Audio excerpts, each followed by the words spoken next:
하나님께서 우리에게 원하시는 것은 화평입니다. 사단은 끊임없이 갈등과 다툼과 분열을 일으키려고 하지만은 하나님은 화해와 용서와 화평을 원하십니다. 그러나 여러분, 우리가 어떤 일이 있을 때 그것이 분열과 다툼을 일으키는 결과를 가져오게 된다면 그때 우리는 정신을 차려야 됩니다. 이게 사단이 역사하고 있는 것이 아닌가. 여러분, 아무리 좋은 일이라도 또 아무리 소중한 일이라 할지라도 그 일을 하는 와중에 이게 분열과 다툼이 일어날 것 같다. 그때는 이거 사단이 역사하는 거 아닌가, 이런 영적 분별력을 가져야 하는 것입니다. 그래야 우리가 사단의 계략에 휘둘리지 않고 하나님의 뜻을 이룰 수가 있습니다.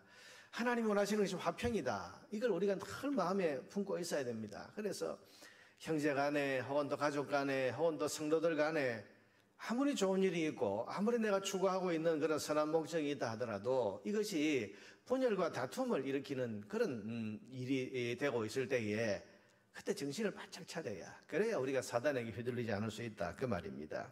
고린도 교회는 여러분 바울을 오해하고 있었습니다. 바울이 떠난 뒤에 바울을 반대하는 거짓 지도자들의 선동 때문에 저 바울은 돈 때문에 사역하는 사람이다, 돈 보고 사는 사람이다, 그렇게 바울을 폄훼했고 그 가르침이 불량하고 신뢰할 수 없다, 그렇게 바울을 그렇게 나쁘게 악평을 하고 있었습니다. 그 말을 듣고 이 고린도 교회 사람들도 그렇게 바울을 잘 따르고 존경했었는데 바울이 떠난 뒤에 이런 거짓 지도자들의 선동에 휘말려 가지고 바울은 그래, 그럴 줄 알았어, 그 돈 밝히는 사람이야, 그 사람 믿을 수 없는 사람이야, 그 사람이 가르치면은 바른 게 아니야, 잘못된 거야, 그 사도도 아니잖아, 이러면서 바울을 향한 그런 온갖 선동에 넘어가서 바울을 악평하고 비난하고 있었습니다. 여러분, 이 소식을 들은 바울의 마음 서운하기 짝이 없죠.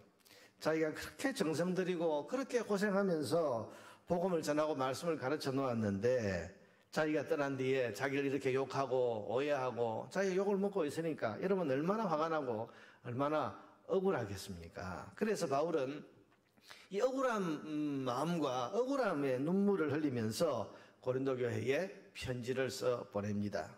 그 편지에는 어떤 내용이 담길까요? 참 서운하다, 그런 서운한 마음이 담길 것이고 자기 사역에 대한 변호, 내가 거짓이 아니라 내가 참 진리를 위해 사역했다, 그런 어떤 자기 사역에 대한 변호도 담기고, 그리고 바울을 험담하고 그 비난하고 선동했던, 바울을 공격하는 데 선동했던 이 거짓 지도자들을 쫓아내라, 벌 주라, 징계하라, 그런 내용까지 담겨 있었을 겁니다. 여러분, 이 편지를 고린도전서와 고린도후서 중간에 눈물의 편지라고 이렇게 부릅니다. 바울이 억울함이 눈물을 담아서 쓴 편지이기 때문에 눈물의 편지라고 부르는데 이 편지는 지금 남아있지 않습니다. 추측만 할 뿐이죠. 그래서 그 내용을 우리가 알 길이 없지만 우리가 고린도전서와 특히 고린도후서를 읽어보면서 이 눈물로 썼던 이 눈물의 편지가 있었구나. 그리고 그 편지에는 바울의 서운한 마음과 특별히 바울을 반대하고 바울을 미워하도록 선동했던 사람들을 벌주고 징계하라는 그런 내용이 여기에 담겨 있을 것으로 우리는 충분히 짐작할 수 있습니다. 그런데 이 편지를 들고 전달했던 디도가, 요즘처럼 여러분 우편으로 보낼 수 있는 시대가 아니니까 그때 사람이 직접 들고 갔잖아요. 디도라는 사람이 이 편지를 들고 갔다가 돌아와서는 전해주는 소식이 참 반갑고 놀라운 것이었습니다. 그 내용이 바로 오늘 본문인데요. 5절부터 한번 보세요. 우리가 마게도냐에 이르렀을 때에도 육체가 편하지 못하였고 사방으로 환난을 당하여 밖으로는 다툼이요 안으로는 두려움이요. 마게도냐에서 바울이 굉장히 지금 몸도 아프고 또 여러 가지 핍박도 받고 해서 몸도 마음도 힘든 이런 시기였는데 6절에 그러나 낙심한 자들을 위로하시는 하나님이 디도가 옴으로 우리를 위로하셨으니, 디도가 편지를 전하고는 그 소식을 가지고 돌아왔는데 그 소식이 이 육체적으로 힘들고 고난받고 있던 바울에게 큰 위로가 됐다. 위로가 되는 좋은 소식을 디도가 고린도로부터 들고 왔다. 7절에 그가 온 것뿐 아니요, 디도가 잘 돌아와서 기쁜 것도 있지만은 그것뿐만 아니고 오직 그가 너희에게서 받은 그 위로로 위로하고, 고린도에 가니까 당신을 미워하던 사람들이 다 회개하고 이제는 당신을 그리워하고 있습니다. 모든 오해를 풀고 하나님 앞에 회개하고 그러고는 바울 당신을 진정한 사역자로 생각하고 있습니다. 이렇게 하는 소식을 들으니까 너무 위로가 된 거죠. 거기다가 너희의 사모함과 바울을 보기를 너무너무 사모하고 있다. 애통함과 바울을 마음으로 괴롭힌 것에 대해서 참 슬퍼하고 있고 나를 위하여 열심히 있는 것을 우리에게 보고함으로 나를 더욱 기쁘게 하였느니라. 어떻게 우리가 바울을 도와볼까 하는 열심까지 내고 있으니까 그 이야기를 듣고 나니까 너무너무 지금 마음이 기쁘고 행복한 것입니다. 사실은 바울은 이 편지를 보내놓고는 후회를 했었습니다. 이런 본문에 보니까 8절에 그러므로 내가 편지로 너희를 근심하게 한 것을 후회하였으나 보내놓고는 후회한 거죠. 내가 괜한 이 편지를 써가지고 내 억울한 감정 때문에 편지를 써 보냈다가 이 편지를 읽은 고린도 교인들이 나를 더 미워하지 않을까, 나로부터 마음이 더 멀어지지 않을까 하는 괜히 그런 편지를 썼다. 여러분, 우리가 어떤 사람에게 섭섭한 마음을 표현할 때 그 말 안 했으면 더 좋았겠다 싶은 그런 어떤 마음이 들지 않습니까? 바울이 편지를 써놓고 그런 마음이 들었었는데 8절에 그러나 지금은 후회하지 아니함은 그 편지가 너희로 잠시만 근심하게 한 줄을 알미라. 지금은 내가 너무너무 후회하지 않고 그 편지를 쓴 것에 대해서 참 보람을 느낀다는 거예요. 왜냐하면 그 편지 때문에 이 고린도 교회가 바울에 대한 오해를 풀고 또 바울을 하나님의 사람으로 다 인정을 하고 바울의 가르침을 다시 찾고 이렇게 하고 바울과의 관계가 회복되게 하는 그런 어떤 도구가 되었기 때문에 이제는 참 기뻐한다, 그런 말이에요. 여러분, 오해를 풀고 하나님 앞에 회개까지 하면서 바울을 이제는 사모하고 바울과의 관계가 회복이 됐다. 이것보다 바울을 더 기쁘게 하는 것은 없었다, 그런 말입니다. 여러분, 형제와의 불편한 관계가 해소되고 화평과 사랑을 회복하게 된 것보다 더 기쁜 일이 어디 있겠습니까? 바울은 고린도 교회의 이 근심을 오늘 본문에 하나님의 뜻대로 하는 근심, 그렇게 불렀습니다. 세상 근심이 있고 하나님의 뜻대로 하는 근심이 있는데, 세상 근심은 그야말로 뭘 먹을까, 뭘 입을까, 어떻게 살까 하는 그런 어떤 세상 근심이 있는데, 하나님의 뜻대로 하는 근심이 있다는 거예요. 그게 뭡니까? 그건 바로 오해와 다툼으로 갈등하는 형제와 내가 어떻게 하면 화해할 수 있을까?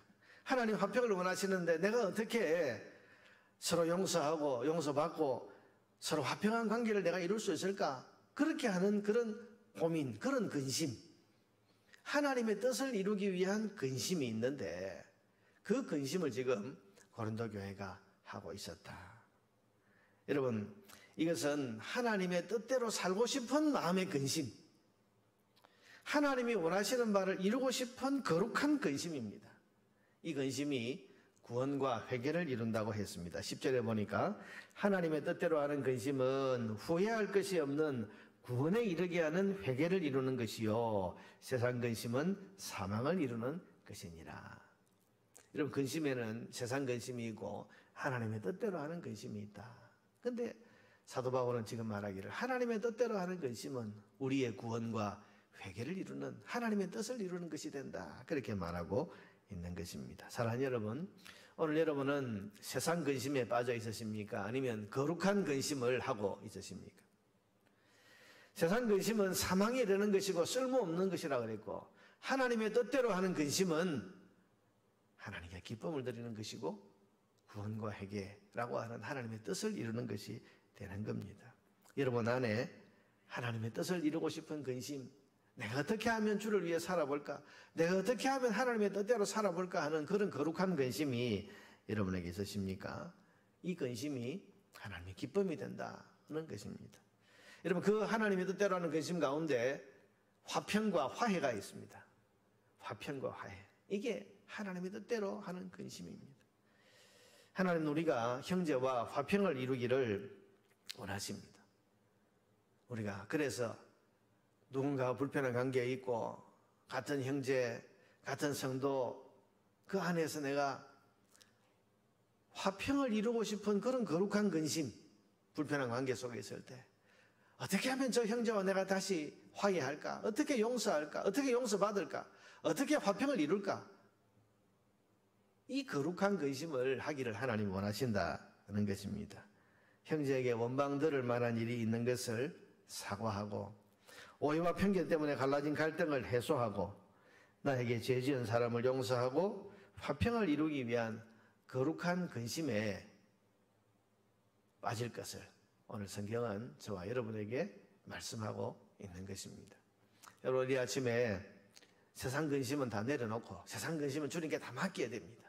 그러나 하나님의 뜻대로 하는 근심, 특별히 화평을 이루기 위한 그 근심, 우리가 지금 코로나 상황에서 참 잘 만나지 못하고 함께 성도들이 이제 교제하는 그런 시간이 참 오래됐는데, 그러나 여러분, 여전히 내 속에 불편한 마음이 있고 불편한 관계가 있고 또 화평하지 못한 그런 관계가 우리 교회 안에 있다.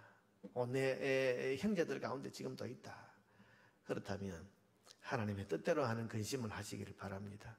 화평을 어떻게 이룰까? 어떻게 화해하고 어떻게 용서하고 어떻게 용서받고 어떻게 하나됨을 이루어갈 수 있을까 하는 그런 거룩한 근심을 하나님 앞에서 우리는 하고 살아야 됩니다. 여러분, 그렇죠. 하나님의 뜻대로 하는 거룩한 근심에 우리가 잠길 때에 성령께서 우리를 도와주시고 지혜를 주시고 은혜를 주셔서 구원과 회개에 이르게 하시고 하나님의 뜻을 이루는, 그래서 하나님께 큰 기쁨이 되는 그런 열매를 반드시 거두게 해 주실 것입니다. 오늘 이 새벽에 세상의 근심은 하나님께 맡기고 하나님의 뜻대로 하는 근심을 우리의 마음에 깊이 품음으로써 하나님의 뜻을 이루어가는 저와 여러분 되기를 바랍니다.